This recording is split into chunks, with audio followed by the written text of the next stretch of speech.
কথায় আছে প্রিমিয়ার লিগে ক্রিসমাসে যে দল সবচেয়ে এগিয়ে থাকে তাদেরই মৌসুমে চ্যাম্পিয়ন হওয়ার সম্ভাবনা সবচেয়ে বেশি থাকে। শেষ ৩৩ মৌসুমে ১৭ বার ঘটেছে এমনটাই। এবারের বড়দিনের লিগ টেবিলে কোন দল থাকছে সবার উপরে? আর্সেনাল নাকি ম্যানচেস্টার সিটি? ওরাই কি তাহলে হতে যাচ্ছে এবারের আসরের চ্যাম্পিয়ন, নাকি আকাশ ছোঁয়া ফর্মে তিনে উঠে আসা স্টোন ভিলা দেখাবে নতুন কিছু?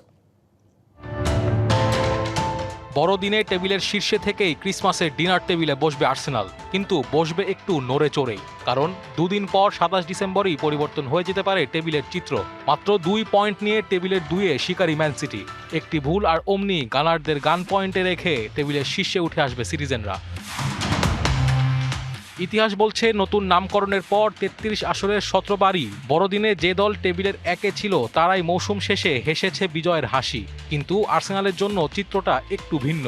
২০২২-২৩ ও ২৩-২৪ মৌসুমে বড়দিনে টেবিলের শীর্ষেই ছিল মিকেল আর্তেতা শিষ্যরা, কিন্তু দুবারই মৌসুম শেষে তাদের সে হাসি কেড়ে নিয়েছে পেপ গার্দিওলা। শেষ এমন ক্রিসমাসে টেবিলে ২ পয়েন্টে এগিয়ে থেকেও ২০০২-৩ মৌসুমে রেড ডেভিলদের কাছে ট্রফি হারায় গানাররা। RICL TMX, যুগের পর যুগ স্থাপনা থাকে মজবুত। এ তো গেল পেপ গার্দিওলা আর আর্তেতার সমীকরণ। অন্যদিকে ১০ ম্যাচে জয়ের ধারা বজায় রেখে টেবিলের ৩-এ এখন উনাই ইমারির অ্যাস্টন ভিলা। যদিও গোল ব্যবধানে তারা অনেকটাই পিছিয়ে সিটি আর্সেনালের থেকে, তবুও সাম্প্রতিক ফর্মে কোনো সমীকরণ থেকেই হয়তো মার্টিনেজদের বাদ রাখবে না বিশ্লেষকরা।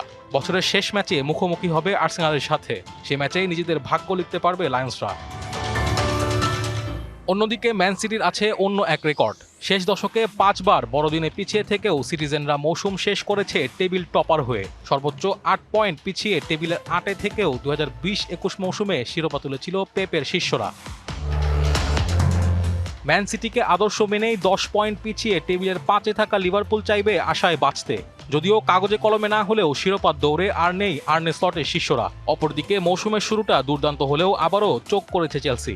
২৯ পয়েন্ট নিয়ে টেবিলের ৪-এ থাকা চেলসিকে শিরোপা জিততে হলে প্রার্থনা করতে হবে অলৌকিকতার জন্য। Naeem Hamid, BBC news.